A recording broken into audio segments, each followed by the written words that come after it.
Ilna sena u 7 xhur barra minn darna, nista' naħlef li ma sar xejn. Hekk iddikjarat Janet Walker, waħda mir-residenti li spiċċaw bi ħsarat strutturali fi djarhom ikkawżati minn xogħol ta' kostruzzjoni li kienet isir ħdejhom fi Gwardamanġa.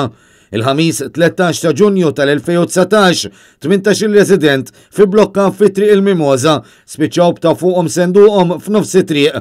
8 xhur wara, il-Prim Ministru Robert Abela kien irrappurtat li se intervjeni bħala medjatur b'żewġ proposti li kien iddeskrivihom bħala tajbin ħafna.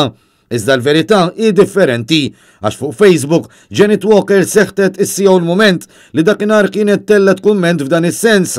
Dan kif istess qed tikkonferma li kważi sena minn dik il-weda u sena u 7 xhur wara l-każ għadhom kif kienu.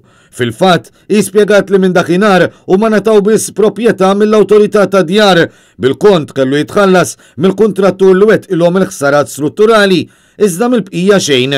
Ġirien ta' dawn ir-residenti li tkellmu ma' Net News wara li raw il-kumment ta' Walker fuq Facebook fakru fis-sitwazzjoni disprata li dawn il-familji kienu spiċċaw fiha dakinhar li seħħ il-każ.